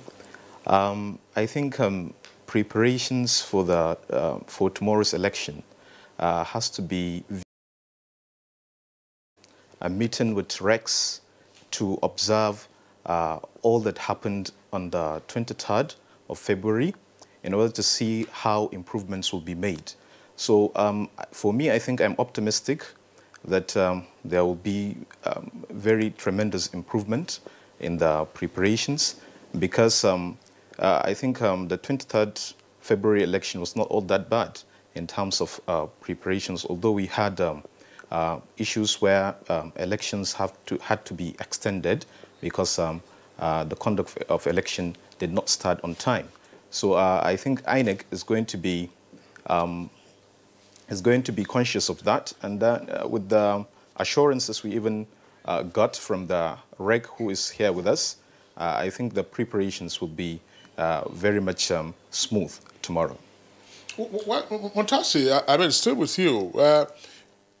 In terms of the competitiveness of the elections we're having tomorrow versus what we had on the 23rd of February, what's your prognosis? We'll listen to our correspondent from Jigawa, who probably has given us, you know, the obverse, saying that in Jigawa there seems to have been more excitement about the presidential election than the governorship and state House of Assembly elections, against the grain that our politics is local. What's your prognosis in terms of the competitiveness of tomorrow's elections? I think my prediction will be aligned to what you said has been captured on the Daily Trust newspaper, that there are certain areas identified as hot zones in terms of context in the election. Actually, it is normally so that whenever we have presidential elections in the country, it tends to excite more and more interest in electorates because of the nature of the country. But then I think there will be some sort of voter apathy in the governorship election in the zones where elections are identified not to be so hot. So I think that's my take about it. All right. We'll get back to you in the course of the discussion. But at this point, we'll go on a break. Let's have some breathers. And when we return, there are already reactions from our viewers, and we'll go through them and see 1 or 2 minutes more with our correspondents as they joined us from the different parts of the country. You're watching Good Morning Nigeria. We'll be right back after this break. Madam. That's it. Those nairas are enough. Hi, dear. Helen, you got so much even after spending so little. Savings is such a necessity. You save everywhere, but here, you lose it all. How? With this? Impossible. New Tika Apic 10X. Even after applying up to 1 liter of your solution multiple times, you won't get the same cleaning that Apic gives you in a single round. And the expense? Far less compared to your 1 liter of solution. New Tika Apic. Tough in cleaning, tough in savings. If you hear a bomb explosion or gunshots of an active shooter, that might be a terror attack. At such times, always remember 3 action words. Run, hide, report. Don't try to run towards the terror scene to save the situation, because there might be a second bomb blast or another attack. Run far away and take cover. Make sure you are safe first. Yes, it is in our nature to sympathize over the hurt, but remember, only trained personnel can help in such situations. When in a secured environment, promptly call relevant authorities and help will come. For anonymous reporting, call 09630-3250-5 or 0813-2222-106. If you see something, say something. Nigeria unite against terrorism. This message is brought to you by the Federal Ministry of Information and Culture. When I was a little girl, I loved spending time with Mum and Grandma cleaning the house. I was so excited to sing in the choir. And your shirts are always so white. I knew what Mum's secret was. Today, I'm a modern woman that still trusts the secrets passed down to me. It's Jik, of course. The original trusted bleach, which can be used all around your house for amazing results. Shh, it's our little secret. It's no secret. It's Jik's best ever extra whitening power. Just Jik it. In terms of logistics, to avoid delay, as it was the case during the last election. Here's wishing them success in all their efforts to conduct free, fair, and credible elections. Dele Jack Solomon tweets, now, Nigerians must take this election better than the presidential polls, and while the police and other sister agencies should be non-partisan and must discharge their duties professionally in safeguarding the lives and property of the electorate before, during, and after the conclusion of the elections. Low Alpha C tweets, it will be a hectic assignment for the security agencies. No thanks to desperation exhibited by politicians ahead of the elections. Apathy, frustration, and crisis on the part of voters should be avoided by INEC by making sure that electoral materials arrive on time. Now, Igbatigbi Zekeri tweets, aside INEC's logistic preparations to bridge the lapses witnessed in the last elections, adequate attention should be given to security. The credibility of Saturday's election will largely be judged on the basis of the security with regard to the level of violence or otherwise that will be recorded. From Festus Akimboyewa is this tweet. Nigerians should ignore the unreasonable utterances of politicians and go out and vote. The police and other security agencies must be proactive in their duty to protect lives and property of Nigerians. To make Nigeria great is a task that must be done, and it starts with our vote. Mike Ayakwa tweets, now make your vote count. Go out and vote. INEC should ensure that electoral materials arrive at the polling centers on time. Security agents must be fair and non-partisan. The importance of electing popular candidates cannot be overemphasized.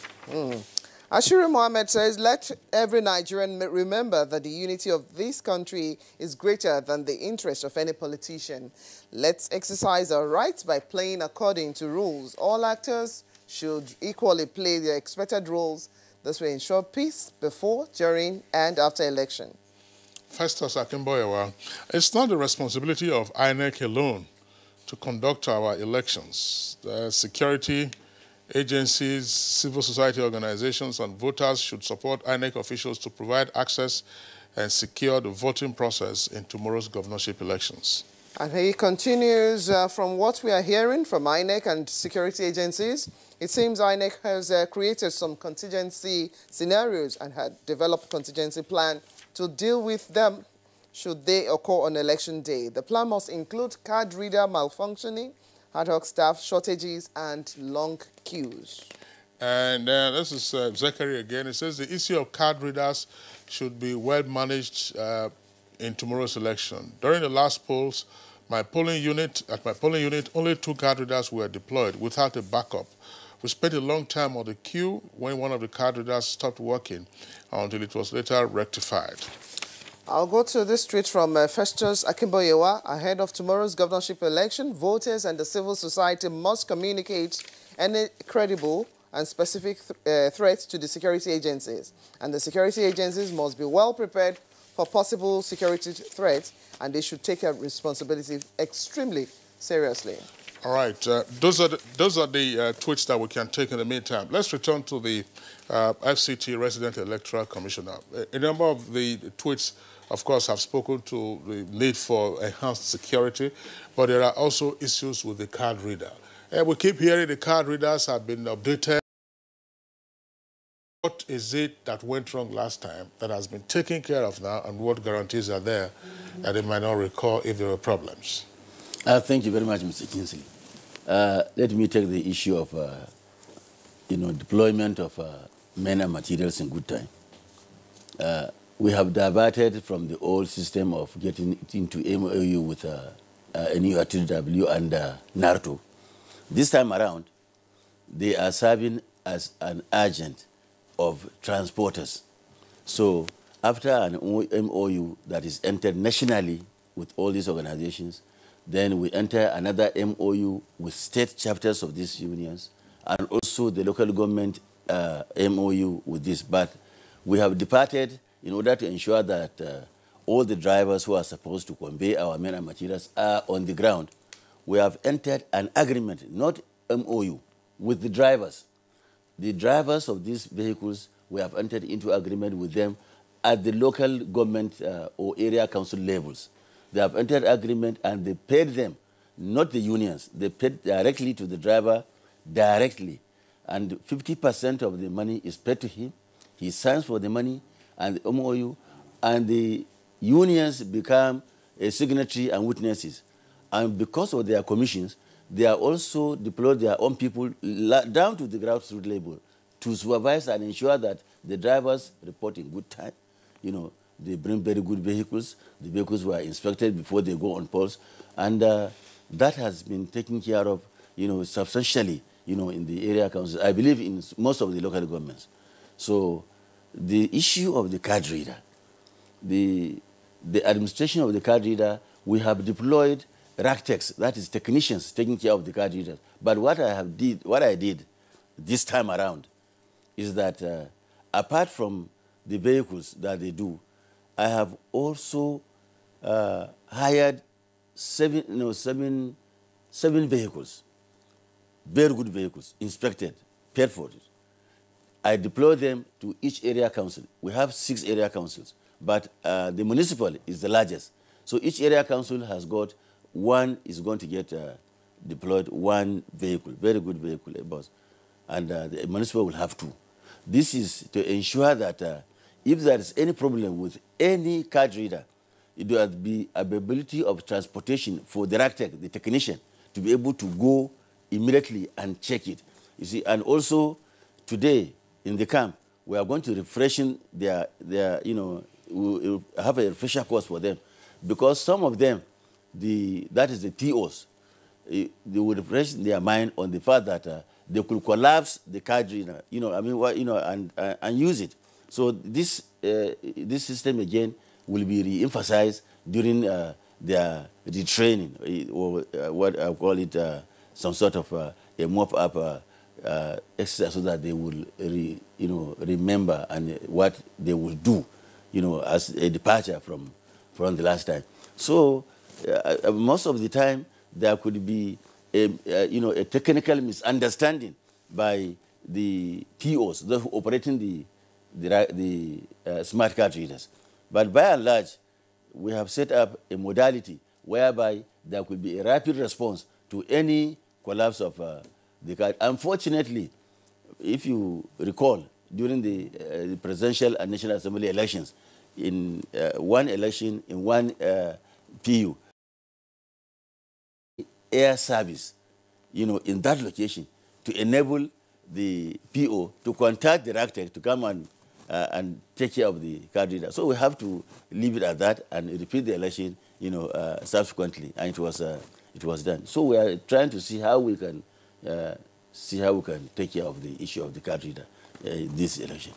Well, I would like you to speak to this. Yesterday on Good Morning Nigeria, one of our several guests is actually the president of the Wives Association of National Union of Road Transport Workers.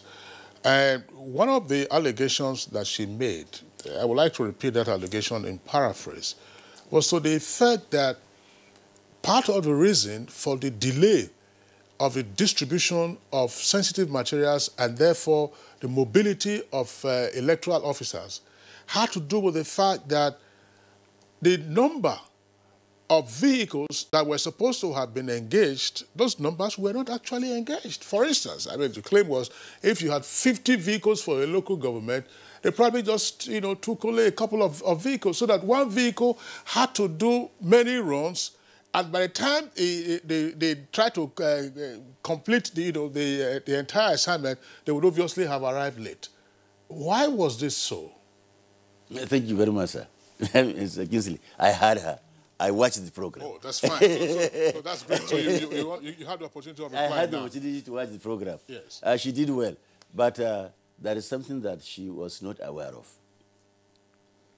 It is not in every situation that we hire motor vehicles in order to convey men and materials to PUs. There are occasions whereby, because of difficult terrains, we have to hire motorcycles. Sometimes we have to hire donkeys. In some places they have to wear, because there is no way you can, honestly. In other places they hire donkeys, they hire motorcycles. So this one cannot be hired and negotiated with the National Union of Road Transport Workers. I'll give you an example. Even in Abuja here, the AMAC here, they have in fact, what we gave them for the hiring of motorcycles, it was only yesterday again, the EOs of Municipal and Buhari and Kuje, they were asking for more money to argument for the hiring of motorcycles. So, and also motorcycles before the election were at the rate of about 2,000 naira. Because we are going to do election, the motorcyclists have increased the money 150%. So it is now 5,000, 6,000 naira for a motorcycle, and you pay us, or there will be no election. So you understand, this is not something we are going to negotiate with road transport workers. This money, we have to individually engage people who are going to go to difficult terrains. So maybe if she checks again, the unions, they are aware of something like this. But I did not dismiss her allegation. I saw the program yesterday.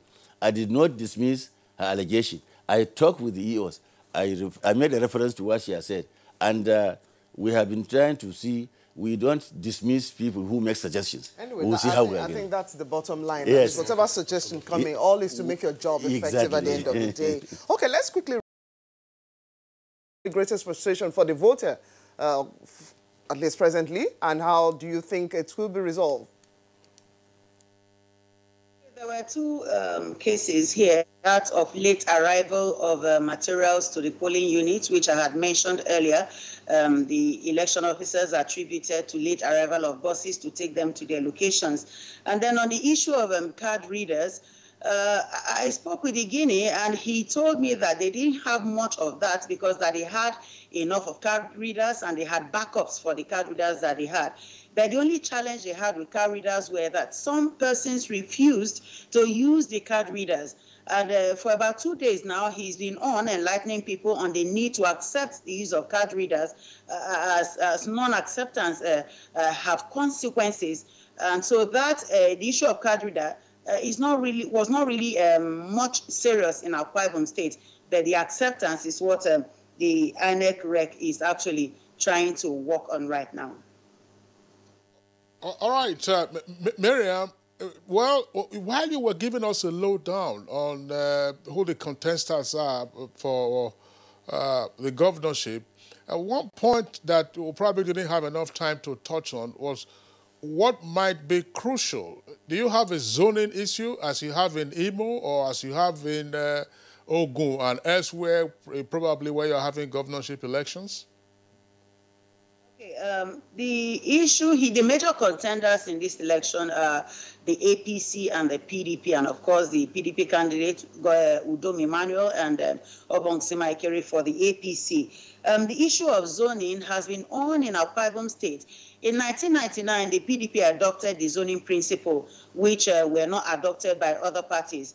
But seeing how well the zoning principle has gone in Akwa Ibom State, it seems to have been accepted generally.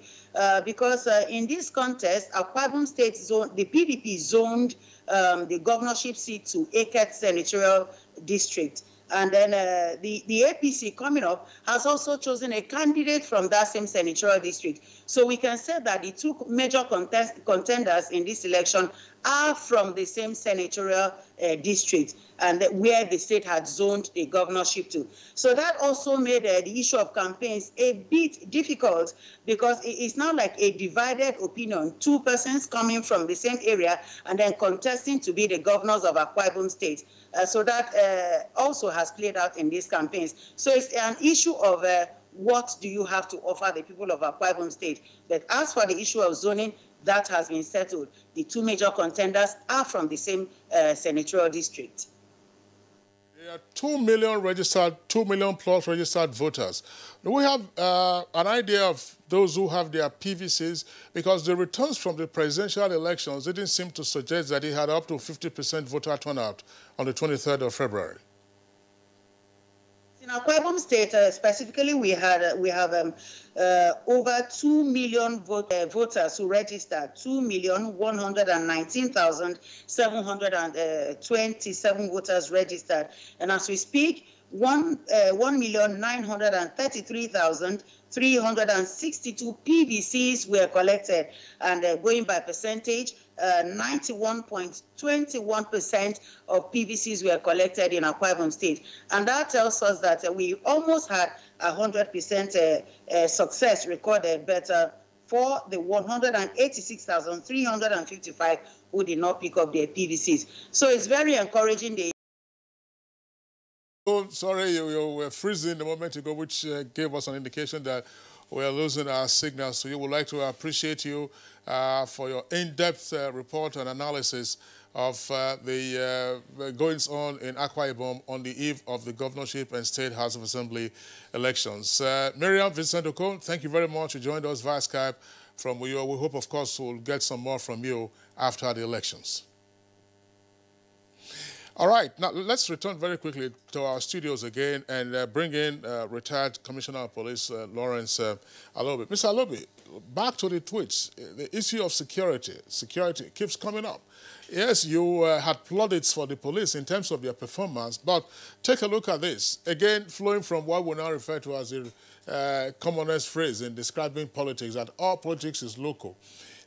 At the very local level, House of Assembly and governorship, this will be almost a close combat. You know, the ward is very limited. So, and then you have, of course, many of such constituencies to cover. What, in your opinion, should be general stakeholder disposition to potential trouble and how to deal with it? Yeah, I think the IG had warned, even when he had a conference with the major commanders, commissioner of police, the AIGs and so forth, and the rest, he did warn, he did emphasize that they should emphasize on professionalism. They should deal decisively if anybody wants to foment trouble and disturb the peaceful conduct of the election. You see, even the election is local, as I agree, it's going to be very contentious. But the point is that in each state command, there are officers and men who have been serving there, who understand the terrain, the environment. Commissioner of police are there, the AIG, the DPO, the area commanders, they understand the terrain. They're not going to import people from other people who are strangers. The people who really understand the dynamics of the police in that particular state. And they also, with their planning strategies, they map out plans. And I can assure you that like they did very well on the presidential election. And actually they're going to do better this time because they have learned from their whatever lapses they had in the presidential election. And this time they will improve on that. So I think they've done everything necessary. And the police officers who are going to be deployed have been given rules of engagement and code of conduct. And they're going to be by these, they've been briefed and lectured on these. And I think, and they've been given, the IG has promised all of them are going to be given their necessary, their allowances. So they're being motivated. So I think the police are already ready. And the police, the military too are there behind the police, supporting them effectively to make sure they contain any threat to anything that will threaten the peaceful conduct of tomorrow's election. So I think I'm very confident, I'm very, very optimistic that the police will excel as they did during the presidential election. Oh, yeah. Like you said, you keep applauding that they did very well, but then there were several even incidences of attacks, even on the security personnel themselves. Yeah. Like we gave the example of the one at Okota. Just a lone policeman trying to ward off about 4 thugs who were trying to snatch, eventually those ones that even set some ballot boxes on fire. What other strategy, at least for you, even having police a place like FCT, perhaps on other formations that you served, we keep saying, okay, there could be flashpoints. Yeah. Shouldn't there be areas where we have to strengthen such flashpoints in court to actually address what hitherto would just have been a normal process? You see, in security management, you anticipate crisis to manage crisis. When you anticipate crisis, such situations, you practically take action and plan to prevent or contain when the event is occurring. And I'm sure that the police and the other security agencies have also that at the periphery, they ward off any threat, anybody want to come and create any problem. So I think the police stations, I think they're more secure this time, and the environment is more secure and safe for them to cast their vote. I think the police and other security agencies are ready for anybody who wants to create any problem that would stop the peace. Okay. Montasi, I have this question. I mean, it has some legal implication. Part of what we saw during the presidential and National Assembly election was the high incidence of void votes, about 1.2 million. Now, there were also instances of outright cancellation of the voting in some locations on account of trouble. Some persons have raised the point that, look, who should suffer the consequence where, for instance, opponents decide to disrupt voting in the stronghold of their competitors? Who should suffer that consequence? Because it appeared to have been almost a peremptory decision. Okay, there's trouble here. Okay, the vote in those polling units cancelled. Montasi. Yes, I think the answer to this question, I think, is a function of the extant law that guides electoral process. Within the extant law, I'm not aware of any provision making any of the candidates to suffer more because those troubles are attributed to maybe his supporters disrupting voting process in areas that he does not have support. So I think maybe there should be, this should be part of what we should be looking at in our review of the extant laws to make sure that firm provisions are made, to make sure that these incidences have been addressed. Well, Montasi, I understand what we're saying, but we do know, for instance, in the previous elections, I mean, take Kogi, for instance, when they had the inconclusive governorship election in which the late Abubakar Audu Prince Abubakar Audu participated. Now, voting was disrupted in some of the polling units, and on account of the disruption, the polling had to be rescheduled. But it was, of course, in the course of having to work all of that out that he passed away. But what we saw last Saturday, during the presidential election, almost 2 weeks ago, was the fact that, okay, there was a disruption of voting, violence there, cancelled, not rescheduled. On what basis can such decisions be taken? Alaji Ayabelo. You see, it all depends upon the circumstances, what happened at the polls. For example, if, for example, some electors, those who are having their voters card, if they refuse to allow the POs to use the smart card readers, there could be something like that. A very strong, blatant attempt, to stop the use of card readers. If the card reader is not used, they will mark that polling unit 0.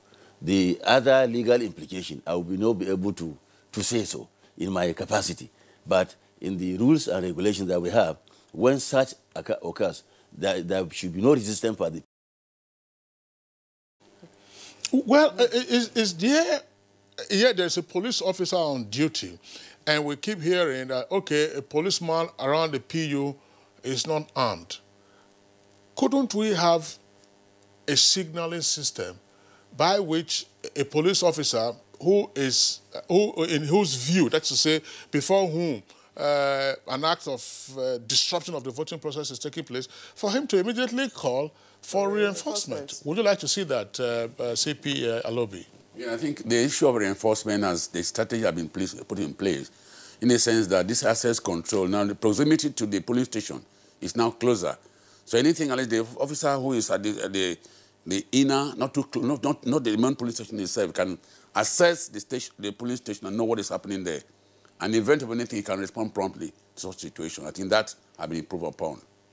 All right, thank you very much. Bright Ebocho, still with us from our Enugu Network Center.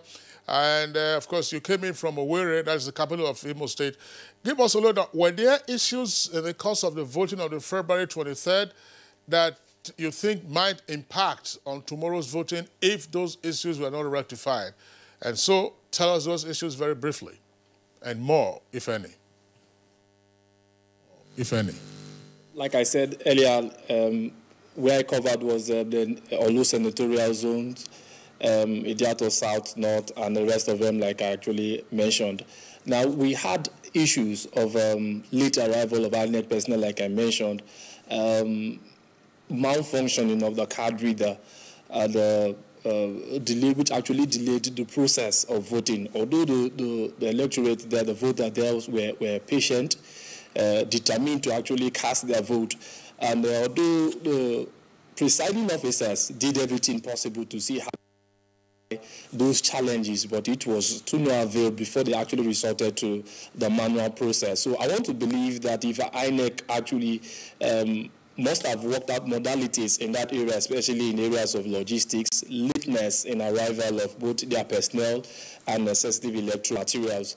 And I think if that is done, it will go ahead a long way to ensure that voting does not only start on time, but makes the process smooth. Then also in the area of security, like you also know, that although in the area I covered, there was no recorded issue of any electoral violence in terms of snatching of boxes and the likes. But in some other parts of the state, we have issues where it was actually alleged there was pockets of ballot box snatching and the like. So I want to believe that the security agencies, the police, and other security agencies must have worked out measures to ensure that voters are not only guaranteed that their votes will count, but also that their lives are actually being protected, because some of the fears they have, given the hypes and tension around the town concerning the election, is that will their vote count? Will a repeat of these issues of ballot box snatching in some areas will it reoccur? So if they can be given a guarantee that security will be beefed up in all those areas where we had a little bit of skirmishes and all of that, if they can be guaranteed in terms of security, I think it will go a long way to ensure a smooth process in the Saturday's election. Thank you very much, Bright Bosho from NTO, where everybody joined us from Enugu Network earlier.